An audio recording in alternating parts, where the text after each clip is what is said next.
Yeah. And I'm recording. Wait, am I recording? Hit record. Yeah, you're recording. It says you're recording. I guess. Wait, it says I'm recording too? It says we're both recording. See the little red dot next to our respective names? Okay. Yeah.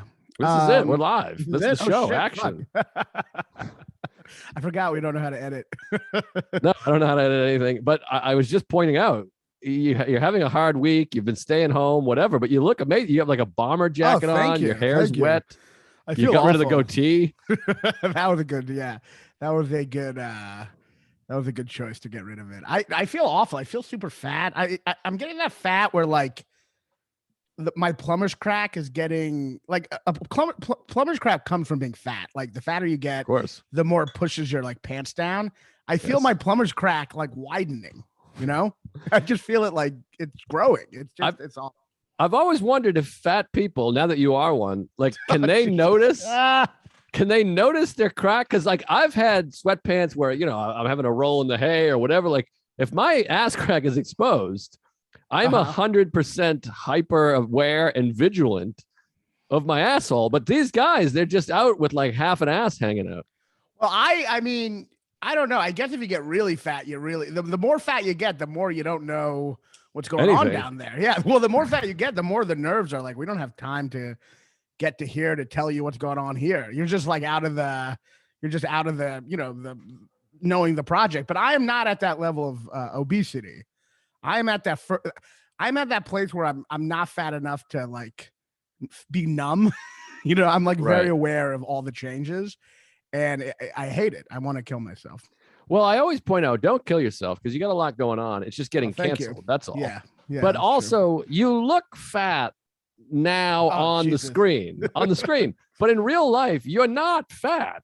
That's like I always say. You're like portly. And people, when we did the one episode, the American Beauty, a lot of comments about your forearms. People are like, hey, he's got buff forearms. Yeah, people like your forearms. I have really good legs too. I've like when people say my legs. No, I'm serious. I'm eating over here. I have like. There's no way you have good legs. I have good legs. It's crazy. I'm like a mythological creature, like the top of a chubby guy and the bottom part of like a really muscular short athlete. I have like the legs of a jockey. They're short, but they're like muscular.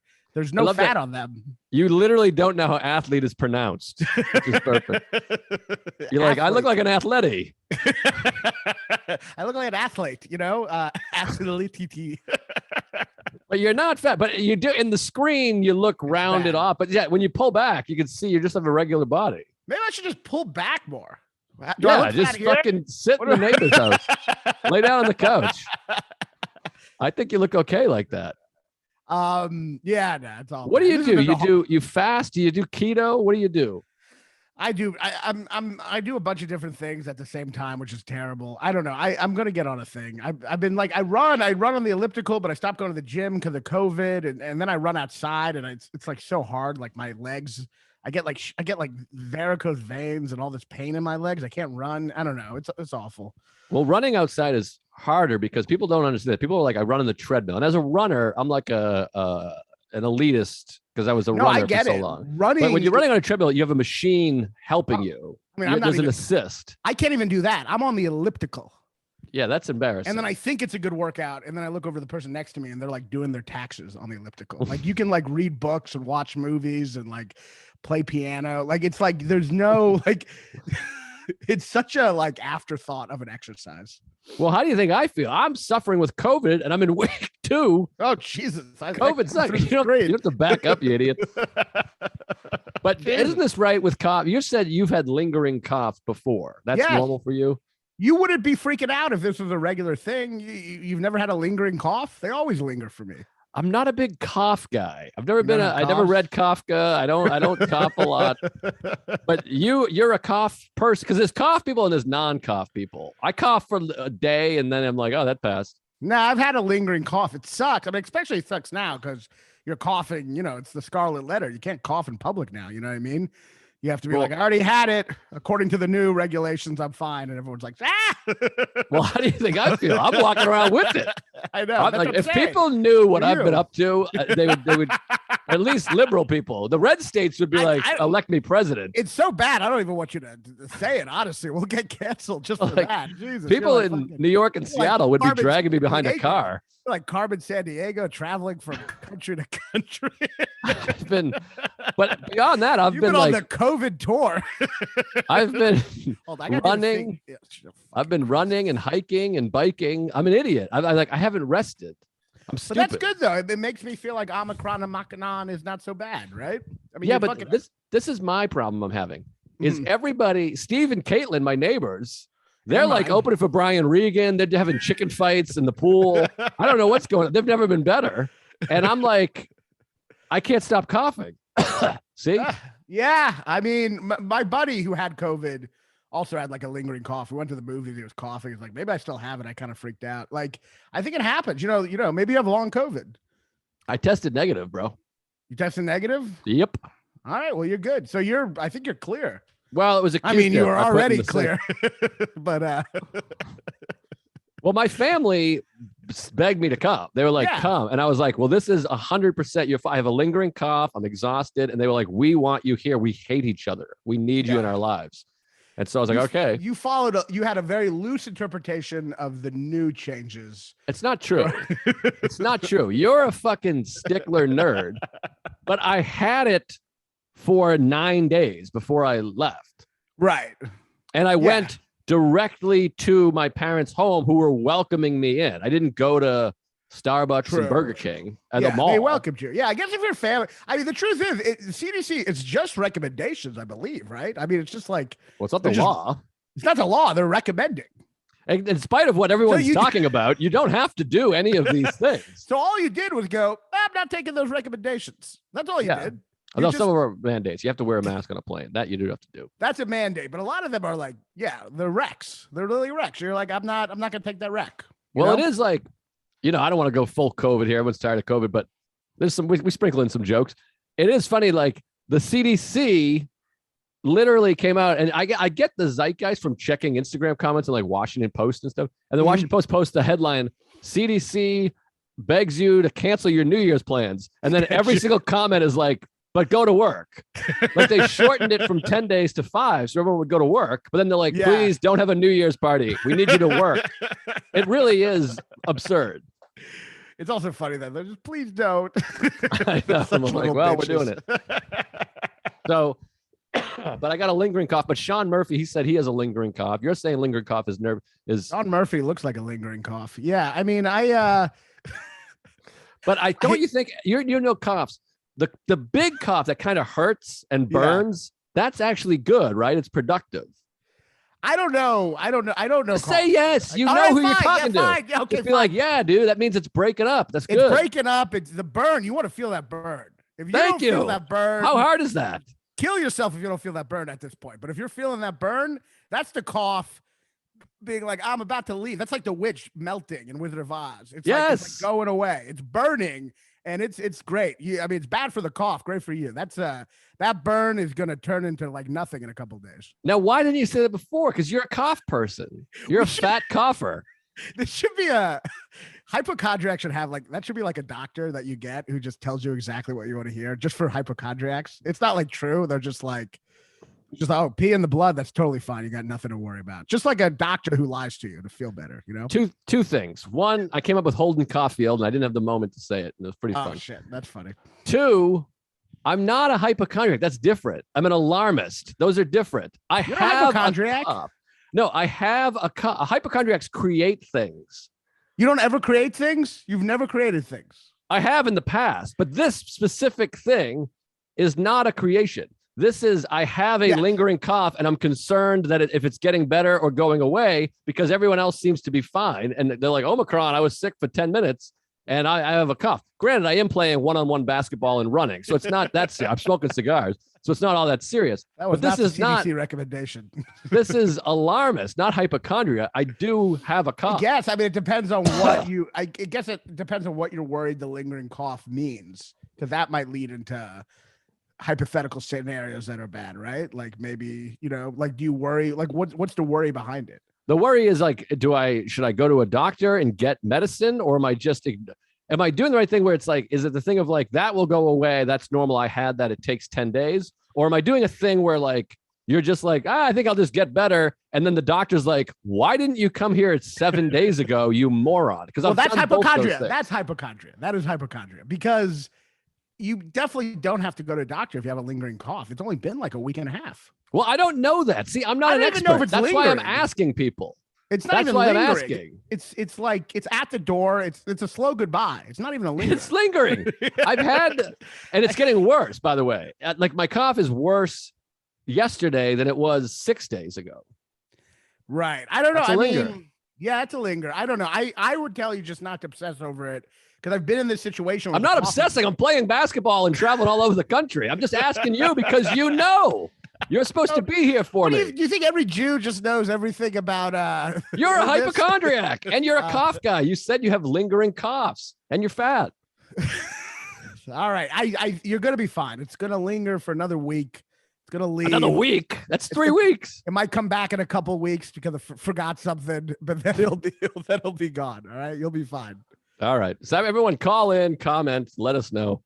Yeah, I always wonder, because I am a hypochondriac, but eventually a hypochondriac is going to be right, you know? Broken clock is right twice a day. Yeah. That's the thing. Yeah. Like everyone's like, don't worry, it's nothing. And then it's like cancer.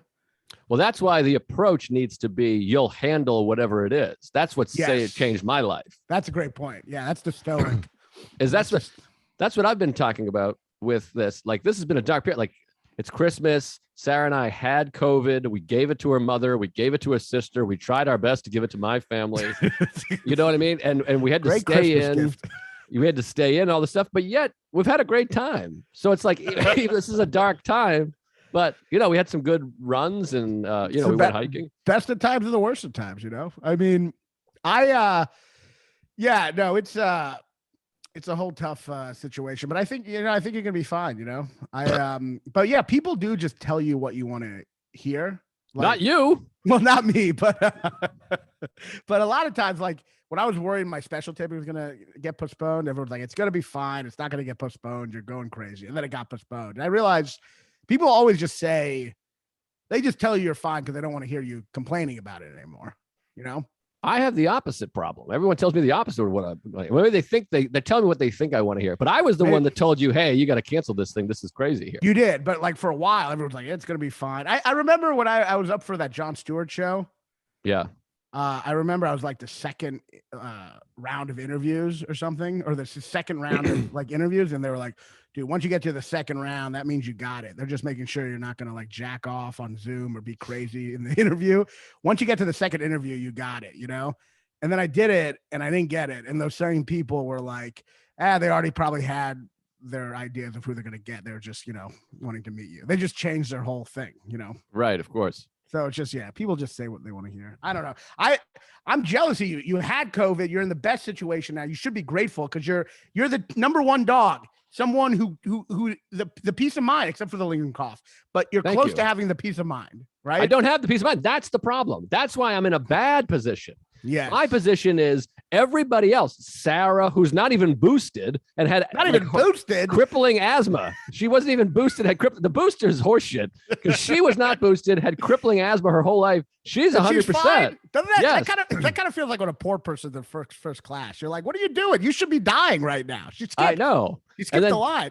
Steve and Caitlin are fine. Everybody's fine. Everybody's out there like, oh my god, it's a joke. It's a cold. And I'm like, hey, listen, silly tits.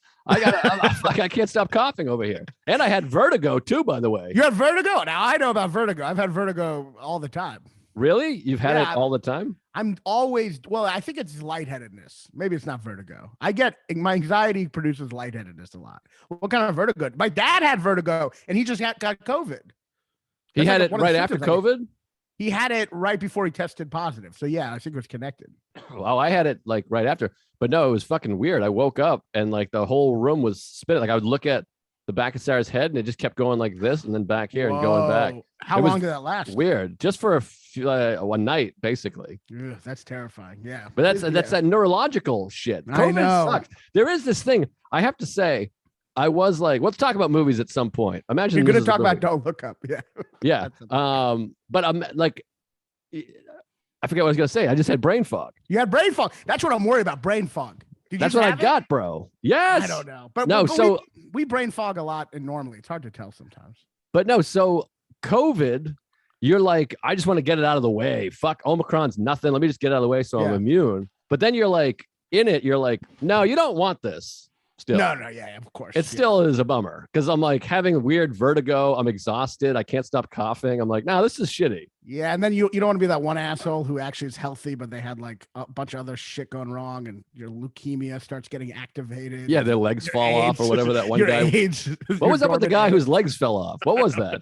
There's always a couple of people where you're like, oh boy, like they're healthy, but they apparently had dormant cancer and Parkinson's, and it all just came up. Yeah, I mean, no, COVID's scary. I mean, brain fog especially. Alex Pavone was saying he had brain fog. And he'd go into a room and forget why he went there a couple of times. That's a scary. Brain fog is terrifying because you're basically like, well, I hope I get smart again. I'm just currently dumb now, and I hope I go back to having my intelligence. It's just like a terrifying concept. Yeah, but Mark, you don't understand. Like, it's gonna be. I needed you to laugh because I didn't have anything else to go with the joke. I was like running out of fake things to say. I had brain fog just then. I was like, why are you calling me Mark? It is scary. Brain fog. I mean, that's like fog of the brain. I mean, that just means you're retarded. You're like retarded for a bit. And there's like, it's not a big deal. You'll just be retarded for 2-3 weeks. And then you'll go back. Nothing to worry about. It's like terrifying. That's why the smell thing is fuck. I didn't lose smell and taste. That's another like, terrifying thing. I know, that's like crazy. That's like your brain wires are all fucked up. And they act like it's not a big deal. They're like, oh yeah, you may, the one thing we do 3 times a day that gives our life purpose, eating, you may lose an I thought you meant shitting. You may lose an enjoyment of the thing we do that kind of keeps us going in life. You may just not be able to enjoy that for months. Spoken like a real fat guy. Jesus. Ever hear of sex? All right. I've been having a lot of sex. Does that work? Honestly, like jokes aside, how much is sex equivalent to a workout? Because I haven't been working out, but I have been having sex a bunch. It depends. Well, sexercise. It depends on how long you fuck for. Like, of course. And if you're on top, it's a good exercise, but it's not long sustained. But my heart rate is up. Yeah. I guess I do. The problem is I'm on the bottom a lot. Oh, bottom. Why are you on the bottom? I don't know. I don't know. I like to. Well, you're on the bottom a lot. Your act. Yeah, I know it's bad. Can we talk about this fucking? Actually, can I? Before we go to the movie, can I just tell you about the most depressing New Year's ever? Yes, please. I was having like a fun New Year's that then turned into the worst New Year's of my entire life. Yeah, well, I texted you what you end up doing, but then I was with my family, so I couldn't tell you. It was sideways level, like sad and humiliating. It's so bad. So it started out fine. I went with Carmen Lagala to Governor's Island. It was pretty cool during the day, but then she left me to fuck someone, right? So and Kate was gone. Kate would not. She was at like. I hope fucking Sam Evans doesn't listen to this podcast. He might. I mean, we're funny guys. Jesus. Maybe. Well, sorry. Maybe it was Sam. I don't know. But anyway, so I was at the show, and Alex Pavone was there, and they were going to drive home to Astoria. I had a free ride home, and you know how important that is for me. Free ride home. This is in Lower East Side. I get in the car with Alex and Scopo. We're driving to Astoria, but there's still a part. This is like 8 at night. There's a part of me that still wants to hang out, which is a bad instinct. You should always go home on New Year's at our age. Yes. You should never go out. But that instinct, that childhood instinct, you know what I mean, was coming out of me. And just then Jordan Jensen texted and said, you should come to Caroline's. I'm there. We can hang out. So I said, fellas, I'm going to get off the car. I'm going to go see Jordan and Caroline's. We'll hang out. It'll be fun. I get out of the car. They drive away. And right away, I realize that Caroline's is in Times Square, basically. That's not basically. It is in the heart of Times Square. There's no other way to describe it. It's in Times Square. It is in Times Square. And so I'm like, oh, no, I can't go there. That's insane. That's like the worst place to be, right? Yes, of course. That's like every year, my whole family, we all sit and watch fucking Dick Clark or Ryan Seed Tits, whatever his name is. And we sit there and go, I would rather be anywhere than Times Square right now. So I get out of the car drives to Astoria, and then immediately I realize this, and I go, oh, I can't do this. So I start heading towards the subway, which right away, do you understand how sad that is to go from a free ride, get out, and then be like, oh, I should just now take the subway. Like, it's just such a... I actually think a non-New Yorker can't even comprehend how bad this is, especially 2021 New York, where there's just like people are getting shoved onto the tracks and raped and shit on and stuff. The feeling, the sideways like feeling of leaving a car and then immediately being like, well, I guess I'm walking to the subway for an hour. Like, it's just so depressing. So I get on the subway. Jordan, very funny comic. She starts texting. She's like, just come to Caroline's. And she gives me a pass, right? It's like a New Year's Eve pass. And she's like, just say my name when you get there. They don't ID you. Just say my name and they'll let you in. And I assume she meant to Caroline's Comedy Club, right? Mm-hmm. So this ends so embarrassing. I can already feel this is awful. I just picture you talking to like an NYPD fucking cop being like, hi, I know Jordan. So I go, you know what? I still want to hang out. I get off on 57th Street to go to Caroline's, right? I have this event the wrong stop, but well, no, they wouldn't let you out on the other side. Oh, right. I get off 57th Street. It's like an apocalypse. Everything is blocked off, like insanity. And there's just cops everywhere going, you can't go through here. You got to go around. So I go all the way around to like 6th Avenue, walk towards 50th. It's still blocked off. I'm like, how do I get through to Caroline's? They're like, you got to go back to 57th, walk over to 30th Street. Like, everything's blocked off. I'm so sad and lonely. This is like at like 11, right? Finally, I look at the pass in my hand. I go, maybe she meant this to show to the cops, not to the bouncers at Caroline's, you know? Right. So I show the ID thing to the cops, and the cops like, you can go through, fine. So they let me go through, and I'm worried. I'm like, I'm Jordan. I'm here. They're like, let me go through. Another cop comes. I go through 12 different barricades. It's like insane. I go through 12 different barricades. I get to Caroline's. I'm at the door, and I go, I'm Jordan. I'm performing tonight. And they go, what? So you say you are Jordan? You don't say I'm a friend of Jordan's? I don't know why. I thought that's what she was trying to tell me to say. I go, I'm Jordan. I'm performing tonight. And they're like, you're Jordan?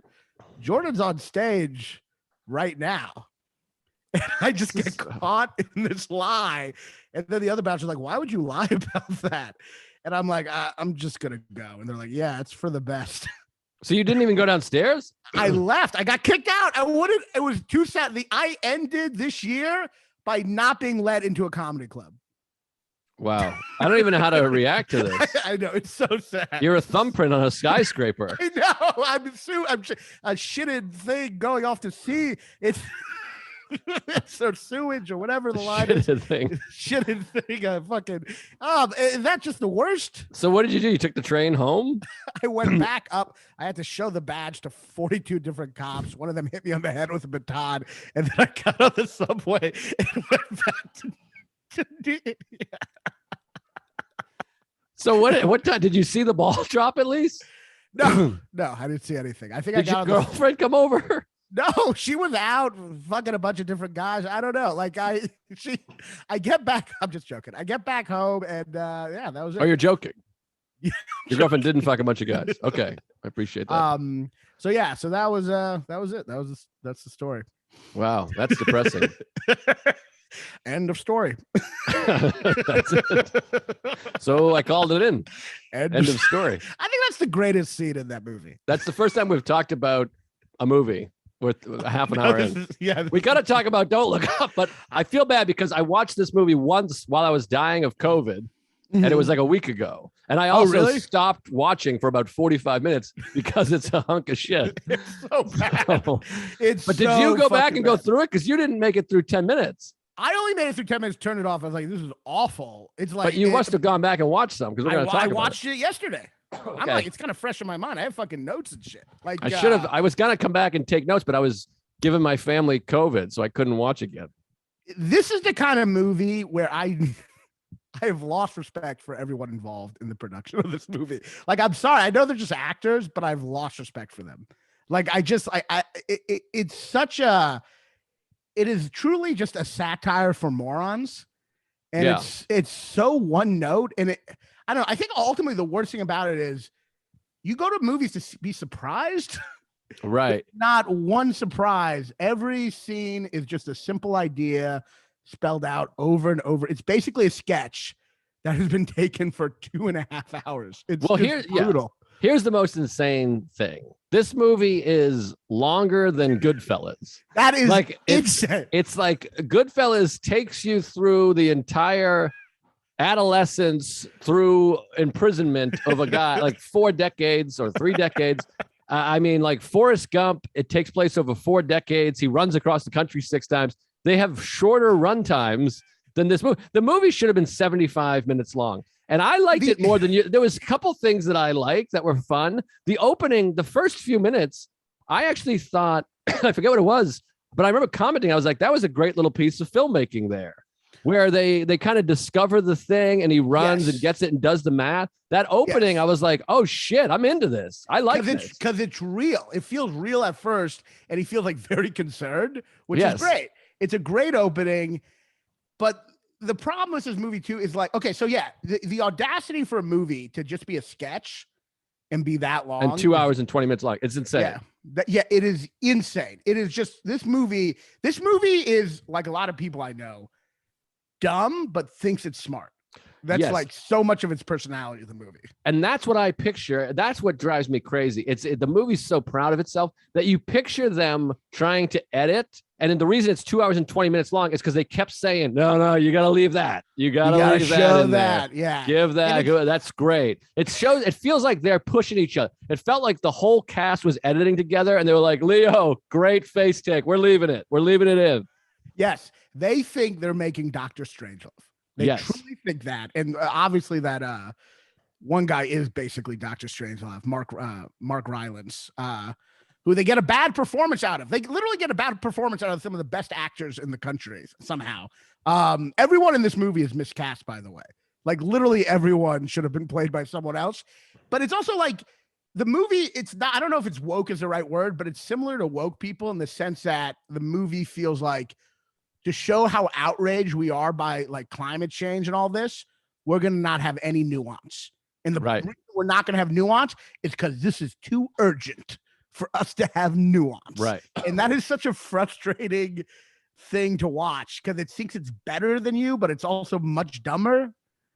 Yeah. And also it's just like Idiocracy did this and they did it better. Like Mike Judge made this movie 15 years ago and he made it so much better and so much funnier and sillier. Yeah, and it's just not funny. It is not funny. So the first time I turned it off is when they go to the presidents, because there is a great movie here, but that movie is imagining this being played real and how funny that would be. Like, sorry, yeah. No, you go ahead. Sorry, I'm going to jump in and agree.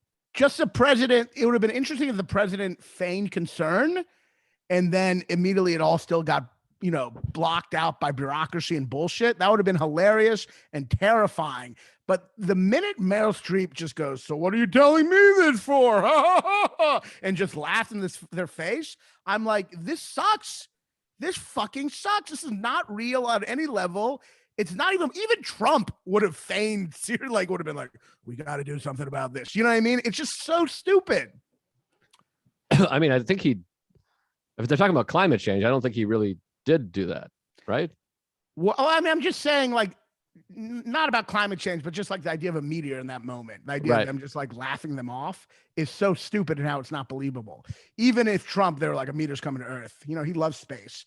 Even if he ended up getting bogged down, he would still, at least in the moment, not laugh at them. You know what I mean? Yeah, no, I do. And sorry, I'm dying of COVID. I'm dying of COVID. By the way, we were just talking about, I had, my mother bought paper towels and I was flipping them to my family members. And we were laughing, like, looking back, it's like Shane Gillis's joke. He's like, can we admit that he was funny? That has to be the funniest thing that a president has ever done. When he was throwing the in a disaster zone, and he's like, "Wait, you need paper towels?" And he's free throwing them to people. It's fucking like Trump laugh out loud funny. Of course, Trump is hilarious. You know that Sarah Cooper lady? I just hear her name. I don't know anything about her. She lip syncs Trump, and she's whatever. I'm happy for her success and shit. But she I don't know, but anyway, It's bringing you joy. You're like you're at home feeling happy. I'm just trying to be diplomatic here. She's very nice. She's liked some of my posts, but like she lip syncs Trump, and people will watch it and they love it. And really, what it is liberals too much of a pussies to admit that just Trump is funny. So they have to have like they have to have like an ethnic woman just do it with his voice so you can still laugh at him. But even it's just him, he's funny. He's awful, but he's fucking hilarious. Well, that's the thing. I'm like, I didn't at first see. I don't disagree. I don't agree completely with the casting. Like, I actually thought Meryl Streep was funny. I was like, oh, she's being funny, and she's a friend of mine, obviously. So, I thought she did some funny things and was being funny. It was over the top though and ridiculous. But I also didn't realize she was gonna be this Trump character, which takes away from the thing. I was laughing at the idea of her chief of staff is her son. And I'm like, oh, that's funny. And then I realized she's like this Trump character. And I'm like, oh, so it's just like on the nose. On the nose. Of like, my kid works for me. Get it? On the nose. And so specific about like Trump or like Republicans when it's a better satire to just realize everyone is pretty bad in terms of like, not really acting urgently on shit. You know what I mean? But it's just so like, I don't know. I mean, can we criticize her? No. I mean, I know she's like your best friend. So maybe, Can we criticize Meryl Streep? Is that the question? I think we'll be all right. I won't, but I don't think she's right for it. I don't think she's like playing dumb, and I don't think she's good at playing dumb. I just don't. I think they should have gone with someone else. I just don't. It was over the top and not like real and just cartoony dumb. I didn't like it. I didn't find it that funny at all. Yeah, I thought she was fine. I also thought, what's her toes? The TV woman, Kate Blanchett, was fun and funny. I thought she was really good in some of those scenes. I thought she was really good. I think the best in terms of the best casting was probably, I thought Tyler Perry was great. He was great too. I thought they were funny as a pair. I thought that show was funny. They got a couple things funny in there.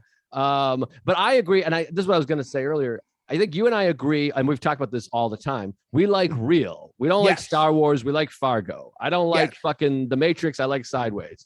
I think that if that opening scene, it's set up this thing of like, oh my God, there's a meteor and there's a way to get out of it. It's going to hit us. We're going to go talk to the president. And I completely agree. The idea that the president is just like, doesn't give a shit, that's a sketch. And I'm into sketch comedy. I like sketch comedy. I would have watched one scene at the Oval Office where they're like, well, whatever, who gives a shit? What are our numbers? We're assholes. And you would have been like, haha, I get it. That's funny. But to make a 2-hour movie, it should be in some reality, like a Dr. Strangelove with his drama and joke, which, by the way, Dr. Strangelove, go watch it. It's like a fucking masterpiece. And they tried to do that and it stinks. And even if it's not believable, for the motivations at least to seem clear on some level, like the behavior in this doesn't seem real. And like, I agree. Like it's inconsistent because obviously there's a lot of, I feel like people are going to comment and criticize. We love crazy movies. We love absurd movies. I love Naked Gun. I love crazy too. You know what I mean? But the setup of this tone of this movie starts out somewhat real, and then it's inconsistent in its tone. It's not crazy enough. In other words, it's set up in a reality where things aren't like Mel Brooks insane, but then they're also just not real behavior. So it's like neither, Well, no one's going to criticize because people are threatening me. Like I've gotten like 12 messages being like, if you say you like this, I will firebomb your house, because we have mostly Nazis. Are they just climate change deniers? Well, that's the thing too about the movie is the stakes, where it's supposed to be a parallel to climate change. Yes. But the difference is climate change is not a meteor. As urgent as climate change is, and I think it's an issue, obviously, that's scary, it's not going to happen in 3 weeks. So it is not a parallel. You can't, the parallel doesn't make sense. That's a great point. If you were like, the world's going to end in 3 weeks, they wouldn't be like, well, whatever, we got this other stuff going on. That's what makes climate change so challenging. That's a great point. And it is not really it's not an accurate metaphor. Yeah, that's a great point. It's a shallow comparison, because you're right. Climate change is the gradualness of it that allows all these fucking compromises and all this delusionalness. And like, and I guess they'd probably say, well, we had the 6 months for the comet and that's what did it.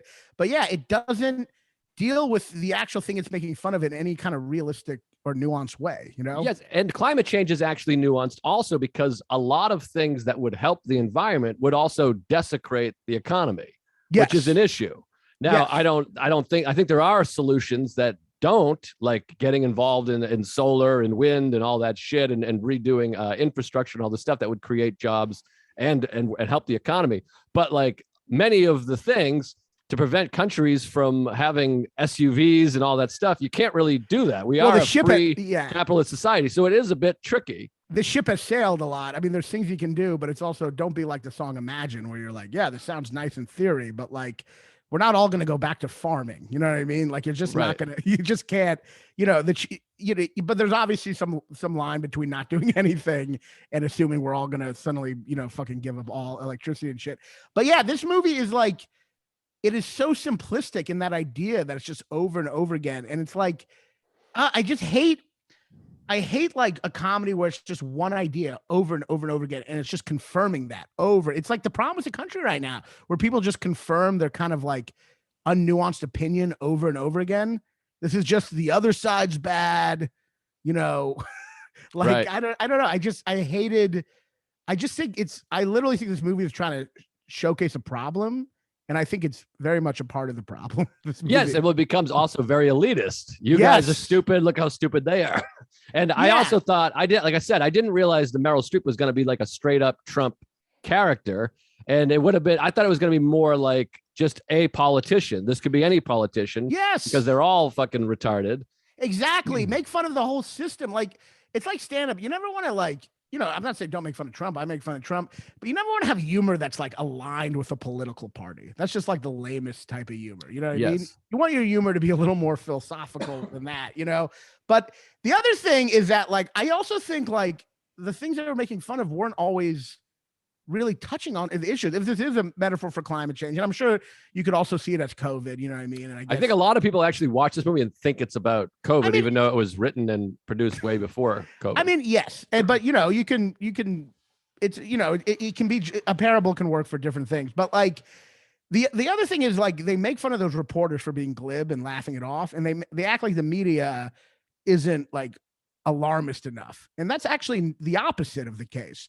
The media is so alarmist and so doomsdaying, it makes people not care about the issues at all. Like that's a deeper nuanced issue where the media doesn't care about our mental health and terrifies us so much about climate change that it puts us into a nihilistic place where we don't feel the need to actually make any kind of changes. And that's a real prevalent issue. And in this movie, they act like the media is just only being like, let's only talk about lighthearted stuff. I'm like, that is not how the media works anymore.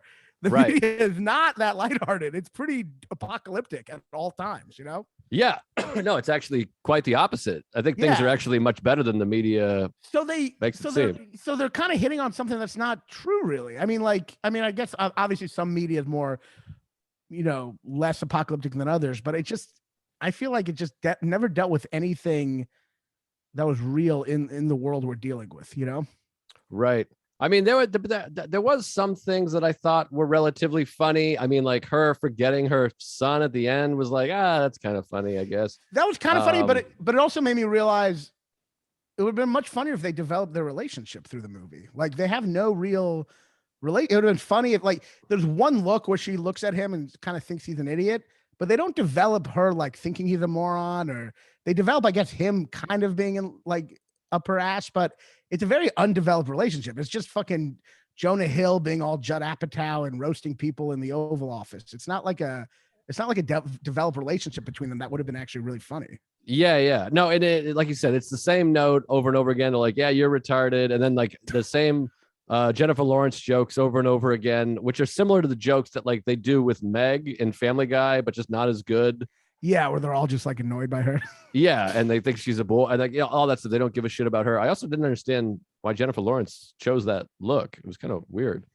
She was very unattractive, but I guess she was trying to be a weird nerd. I mean, I actually thought she did a great job as that character. I thought Leo, I was just kind of the whole time, I'm like, yeah, he can do that role. But the whole time I'm thinking it's Leo doing a role he's not really right for. Well, didn't it feel like he was like he's like, wait, climate change is my thing. You're making a climate change movie? I got to be in it. Of course. Like, instead of it being, Will Ferrell or something, which I heard him and Adam McKay like broke up or something. Oh yeah, But no, they're I like actually, not friends anymore. that really? Oh shit, that's a great point though. Like the idea of Leo being in this was annoying because it gave it that self-importance where it's like, I don't usually do goofball comedies, but this is about climate change and I will do anything about climate change. Yeah. It made Leo's annoying shit about that like be part of it. Like, yeah, which kind of, yeah, it really hurt that a lot, I thought.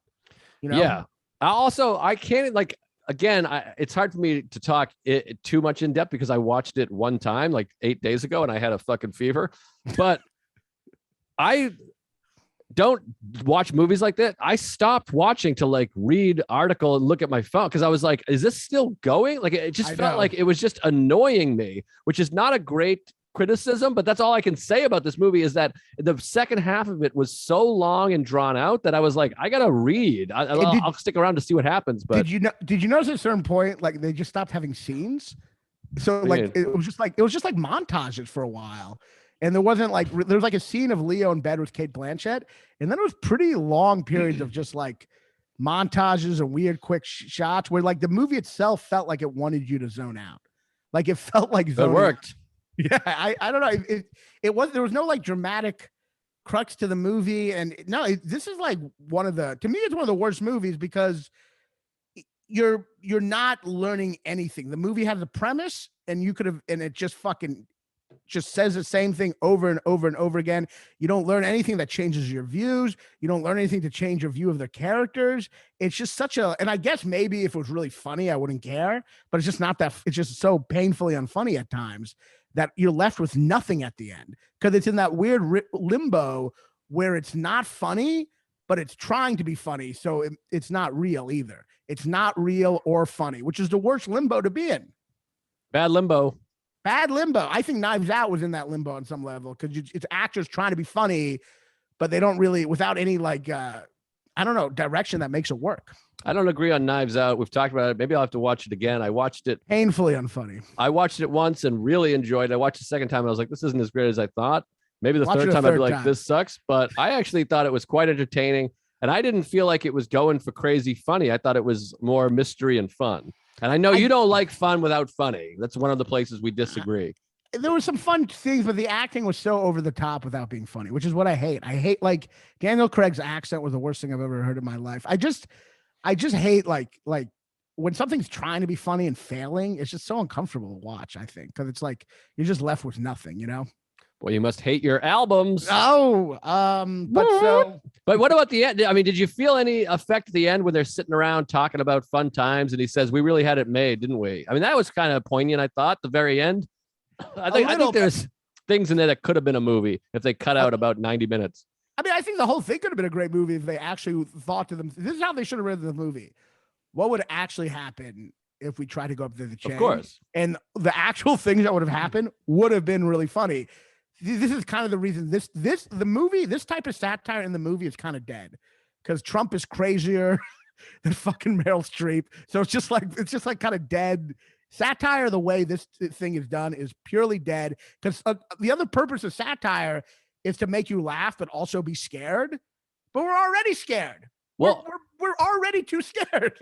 Well, and here's a funny thing they could have done too if they wanted to get really the nuance and funny is that Meryl Streep, it's an election year, and then she doesn't get elected, and they elect a progressive liberal.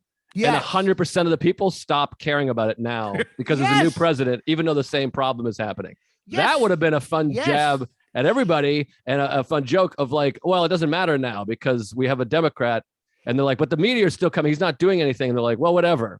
What exactly? It's like Biden. Yes, he's not malicious, but he's ineffective. You know what I mean? It's like, it's still like ineffective. Yes, I think that's a great point. I think like, that's my third great point.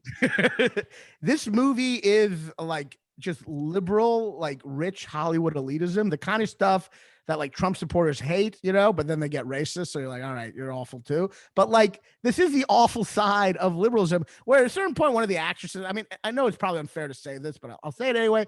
It's annoying when at one point Jennifer Lawrence is yelling, the rich oligarchs are just taking over and they don't care about you because they're rich and they just want to make more money. And I'm just like, everyone in this movie is so rich. The actors behind Right. it makes me just kind of like hate. I don't know. And I know that's not fair because it's like actors should be allowed to make a movie, attacking wealth, but there is something behind that in Hollywood that is a little gross, which is like them attacking capitalism, but being so monstrously rich. But doesn't it, I mean, to counter that though, like, aren't a lot of these actors probably paying a lot more taxes? And they're probably referencing people like Jeff Bezos, whose company doesn't pay taxes in America.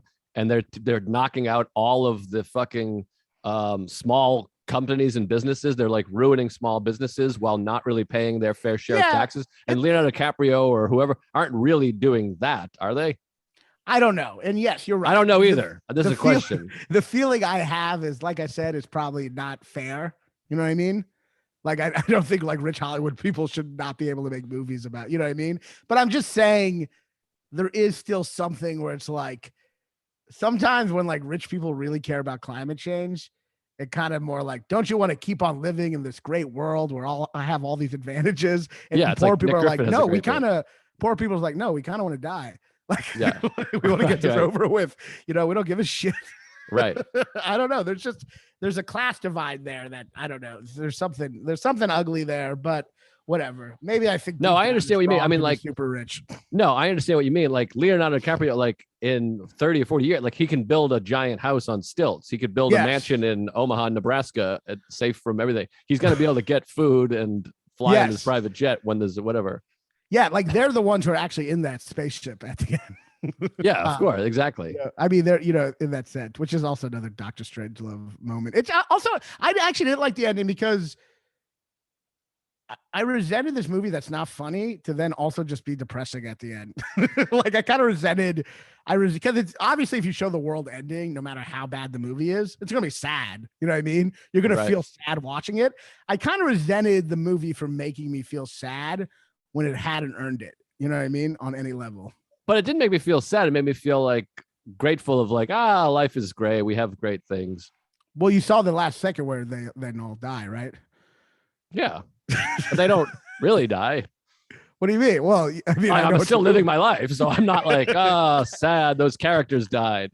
I guess I find anything that just shows the world ending just kind of depressing, since that's like, is like, I don't know. It's on the table. I guess I think too. But the world will end when your life ends. So no matter what happens, the world's going to end. That's a good point. I mean, like, even if like they were like, hey, we reversed climate change and spun the thing, like the world is still going to end because your consciousness will cease to exist. You like to think it's going to keep on going without you. You find no comfort in that? No, I'm not saying I don't find comfort. I'm just letting you know that your life is going to end soon. Sure. But I'd be much more okay dying in a hospital bed and I look out the window and there's like buildings and like, just dying in an apocalyptic. Yeah, I don't want to die in a group because I want everyone to stand around and be like, you were the greatest. We couldn't have lived without you. We're sad now. I don't want to die with like 14 comedians killed. I want it to be like Joe List. And then everyone like just like raises up everything I did. They're like, he was actually the best now that we see that he's dead. I know. I think about that a lot of times, like the amount of shares you get after you die. Do you ever think about which video, like joke video, they'll share when you die? Like if you died like tomorrow, which one they share the most? No, I never think about it. I mean, I think about like what I think my best bit is. So I hope they share that one. Yeah, because I feel like there usually is one bit they're going to share more than others, I don't know. I mean, like I see a lot of Carlin bits. That's a good point. I would share your Fallon bit. Oh, thanks. Like the set? The set. Oh, all right. Yeah, I'd share that. Oh, thanks. Oh, that's not good? It was fine. It was all right. I don't know. Now I'm getting bummed. I'd share this episode. I don't know. I guess I also think like this movie is like thinks like I feel like this Doctor Strangelove came out at a time when like a lot of movies were really happy and like this movie kind of brought up things that people were kind of repressing. But this movie is just talking about shit we talk about openly. Like everyone's afraid of the world ending. So it's like, it's not unique to do this movie. I don't know if it's the contrary to me, but I feel like it's when things are going well that you should make a movie showing people that the world's going to end. And I think when things are going terribly, you should make a movie about hope. That's how I feel. Don't you think the general idea of things going well is over forever? Because now it's become I'm not saying that things aren't going well. I'm saying like there will be times where like we're doing well, but now you're not allowed to be doing well. And this comes from the left, by the way. You're not allowed to be doing well because someone has to, because there's always going to be human suffering. So no matter what, and it goes back to the media will be like, but dude, there's kids in cages, but Australia is on fire, but the trans people this is happening. I'm not trying to dismiss the trans, and Greece is broke, which my buddy and I talk about this. We shouldn't even need to know that Greece is bankrupt. I know. Back in the day, before the 1700s, you just knew. You're like, oh, the doc's assistant is sick this week. That's all you knew. We don't have to know about every girl in Africa who gets circumcised in her vagina. We don't have to know about every fucking famine. It's like you can never be happy because you're getting an alert for we have a Google alert for the suffering of all humanity. Yes, exactly. That's my point. And I remember now there's a streak now every single year, New Year's, we're in the New Year's time. Everyone's like, I can't wait for this year to be over. I remember thinking that like 2017. I was like, this is the best year of my life. It was because like Trump got elected and David Bowie died. And then the next year, like Trump was still president and someone else died. And like, they're like, fuck you. Every year there's memes like, fuck you, 2019, fuck you, 2020. Fuck you. Some of them are insane. They're like Betty White. Oh my God. Exactly. A woman died peacefully at 99 after a career where everyone loved her. They literally are knocking that off as a tragedy, which is like, at that point, like, do you just not know how life works? Like people die at the end of it. No, and that's what the best case scenario. That's why I retweeted your tweet, because I had the same argument with my family. I went like, what are we talking about? Yeah. Everyone's like, oh, this is so sad. What a bummer. I'm like, what's sad?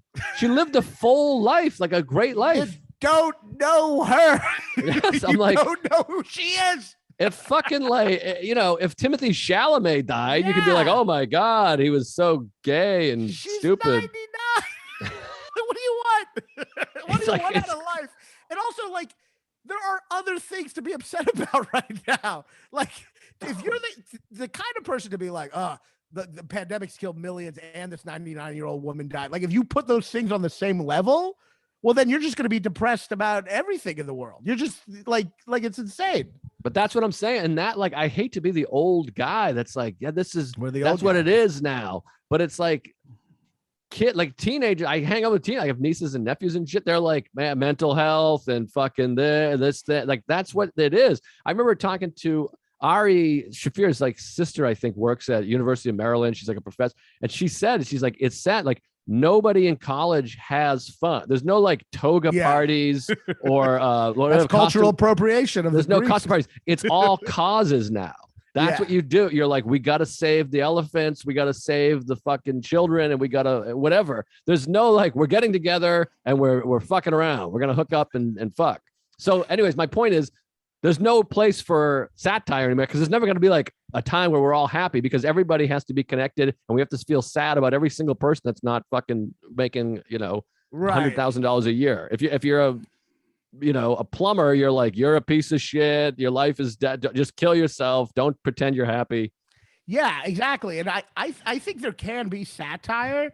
I just think maybe the satire needs to dig deeper on the things we don't already like. Satire should make us think about things we don't already think about so openly, but like doomsdaying, like maybe a satire on the fact that doomsdaying is its own fucking it's its own fucking business. You know what I mean? Like, I don't know. It's just like it had the idea of like reminding people that the world is gonna end, or like, it's like all we do is get inundated by this talk. Everyone talks about the world. It's like cliche. That's the problem with this movie. It's cliched. It's a cliche at this point. This movie is a tweet that 400,000 other people have tweeted already.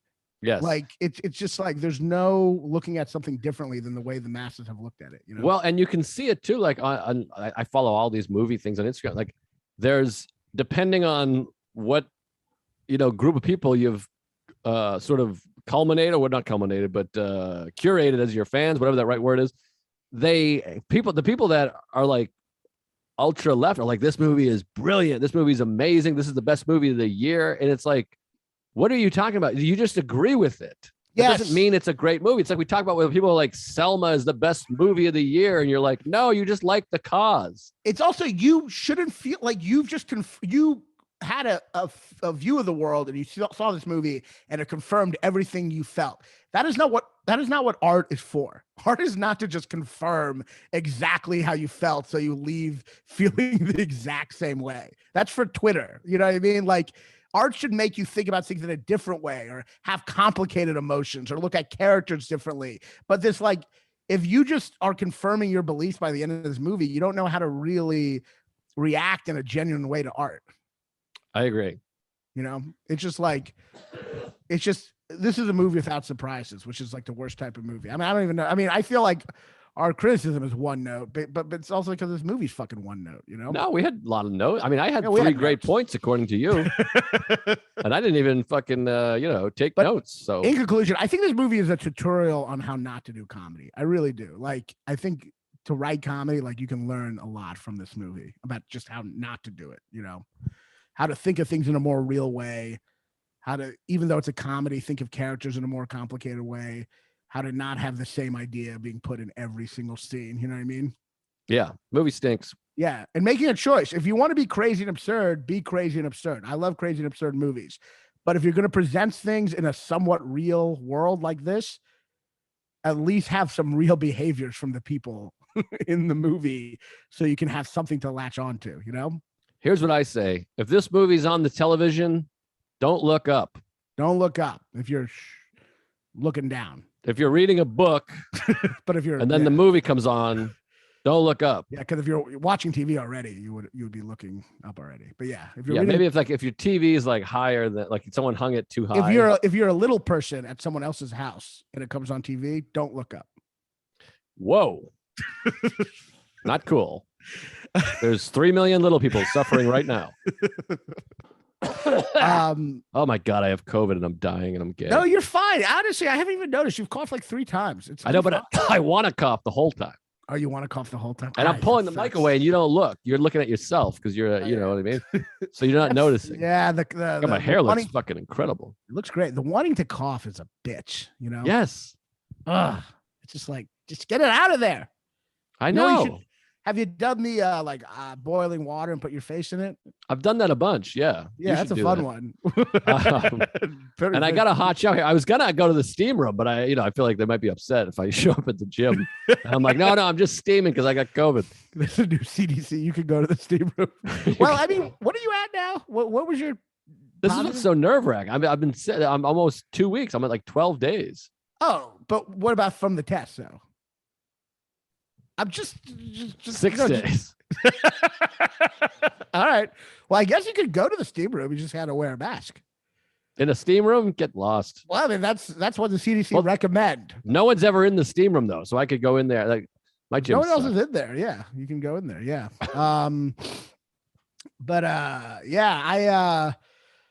What a week. This is a good episode. I feel like I mean, we only talked about a movie for 10 minutes, but well, we need to timestamp this shit, which we don't know how well, I'll just write in the post. I'll say, hey, we were 28 minutes in when we started. But I think the beginning is fun. People are going to like it.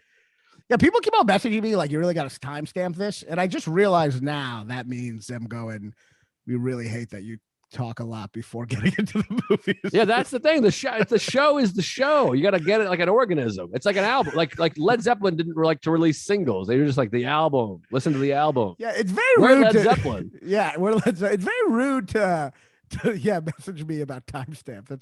It's like going up to someone and be like, you should really let me know when it's worth listening to you. You know, you got to create some kind of system. Otherwise, I could be bogged down the whole time. But to be fair, you understand, but that's not the timestamp thing is not about that. Yeah, it is. No, the timestamp is to differentiate when you start talking about what movie because they haven't seen a movie.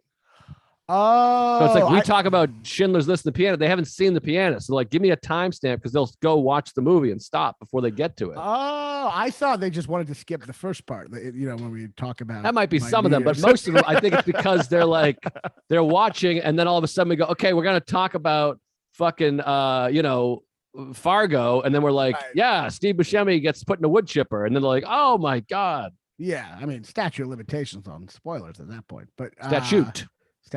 Oh, really? Fuck, statue. Yeah, I guess it wouldn't be statue, would it? No, this is a Seinfeld bit. This is on the TV show. Is it really? Yeah, but you never watched the early episodes. You don't know. Statue of limitation. Yeah, I guess I always say statue. That's fucking Okay. All right. I gotta go. I gotta. Yeah. Okay. Go. Get the fuck out of here. Well, let's plug should we do. Let's play. Well, I have my old special, Downhill Ever Since. It was like an album in 2019. 2 years later, I finally edited the footage together. I had two angles. Oh wow. And a third angle on another one. I edited it together, and it's going to be online on YouTube. If you don't know my comedy, this is pretty good. It's 2019. It's pre-pandemic humor. Go subscribe to my YouTube channel. It's on my Instagram link. It's subscribe to my YouTube channel and watch. It's going to be out Monday. Watch that shit. Also, I'll be on Acme in Madison this week. Hell yeah. I can't wait. I have COVID, all kinds of COVID. I got dates. I don't know what they're going to happen though. I'm in Vancouver, January 15th, and Seattle, January 16th. But you know, they're the blue states aren't as excited to have us. If I had Texas dates, I'd be like, we're coming at you. I know. February 15th, I'm in Houston. I had to cancel the last one because I had COVID. That will definitely happen. Yeah, February 15th is happening. I know. At whatever the fuck it's called, Secret Group, and I got a bunch more. Just subscribe to my YouTube and follow me. I have Seattle too. I'm at Laughs, Seattle, January 20th to 22nd. So, we're just missing each other again. We're always on. I know. That's yeah. Where were you? Where are you there? I'm at Laughs the 16th. Oh, nice.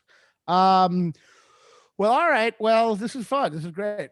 All right, get out of here. I'll see you this week. It was fun. Talk to you soon, buddy. Yeah. Cut. Tits.